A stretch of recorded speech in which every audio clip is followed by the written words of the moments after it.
इसी संदर्भ में अब मैं वकीलों नेता आदमी हूँ, मैं तो आपके विकास की बात ही कर सकता हूँ। मैं उत्तर प्रदेश के मुख्यमंत्री से और भारत के प्रधानमंत्री से इस बात की मांग करता हूँ कि हमारे मोहल्ले में सभी ऊंचाई बिरादरी के लोग हैं, इनके उद्योग को महत्व दिया जाना चाहिए और इनके उद्योग को महत्व देने के संदर्भ में भारत सरकार और उत्तर प्रदेश सरकार द्वारा एक निश्चित धनराशि इनको ये उद्योग को चलाने के लिए देना चाहिए। फिर अपने आप देखते टोकरी का उद्योग कितना भारी हो जाता और ये अपने आप में जिले का सबसे फेमस मोहल्ला है। टोकरी कहीं मिलेगी नहीं, टोकरी मिलेगी तो बख्शीपुरा में मिलेगी, उसी में मिठाई जाता है, शादी होती, ब्याह होता है लड़कियों का लड़कों का, तो उसी में वो जो मिठाई का गट्ठर बनता है वो उसी में बनता है। तो उसको महत्व को गवर्नमेंट को भी समझना चाहिए कि गरीबों को इस उद्योग को बढ़ाने के लिए कार्यक्रम में मदद करनी चाहिए, जो अब तक मेरे ख्याल से नहीं हुआ। और मैं इसलिए आवाज दे रहा हूँ कि ये आवाज चैनल पर जाएगा, ये आवाज टीवी पर जाएगा, ये मुख्यमंत्री योगी आदित्यनाथ जी के और प्रधानमंत्री के पास भी जाएगा।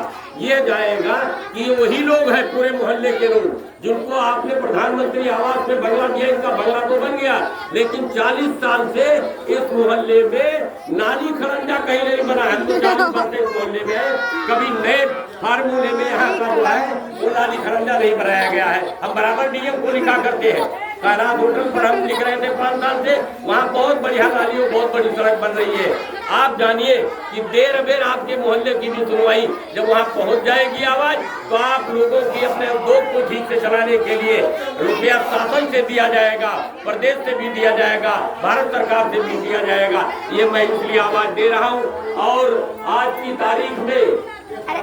तारीख में ये पूजा पाठ का बड़ा गौरवशाली कार्यक्रम है। भारत में कन्याकुमारी से दिल्ली तक, आसाम से कामना तक जो भारत की सीमा है, 6 लाख गाँव में बसने वाला हमारा भारत है। दुनिया का सबसे बड़ा लोकतांत्रिक भारत है जिसमें सभी जाति वर्ग के लोग हमारे रहते हैं और भारत का संविधान सबसे सुप्रीम है। संविधान के तहत सभी लोगों को बराबर का हक हासिल है। तो इसलिए ये दुर्गा पूजा का जो कार्यक्रम है ये पूरे भारत में हो रहा है। और उसी संदर्भ में हमारे मोहल्ले में भी बख्शीपुरा में ये कार्यक्रम आयोजित है और हम कार्यक्रम की सफलता की कामना करते हैं और दुर्गा जी को बार बार प्रणाम करते हैं कि वो हमारा भी कल्याण करें, हमारे बच्चों का कल्याण करें, हमारे मोहल्ला के वासियों का कल्याण करें। यही हम चाहते हैं। एक 4 लाइन की एक गजल है जिसमें दुनिया लेवल पर आपके कल्याण की बात शरीक है। हमारा पुत्र अगर उसमें परमिट करें तो मैं उसको पढ़ लूँ। अगर इस जामे जवानी न होती, अमर प्यार की जिंदगानी न होती, गगन को धरा पर प्रणय यदि न होता, गगन को धरा पर प्रणय यदि न होता, घटा चांदनी में नहाती न होती, घटा चांदनी में नहाती न होती, और कभी रूप रुचि कर न लगता। आसमान का नीला है पूरे दुनिया का, कभी रूप रुचि कर न लगता निशा का, अगर ओढ़नी आसमानी न होती, अगर ओढ़नी आसमान, मतलब भेदभाव नहीं है। आकाश ऊपर है, पृथ्वी एक है, सब लोग इसी पर खा पी रहे हैं। आकाश से कहना कि दुई तरफ है।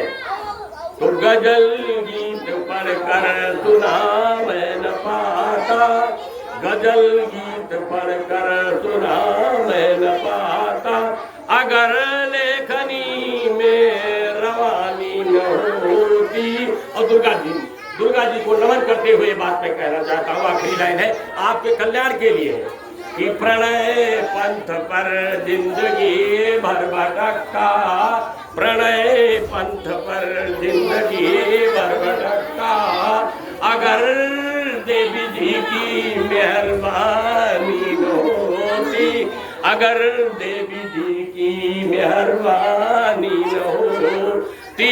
बहुत बहुत धन्यवाद सभी।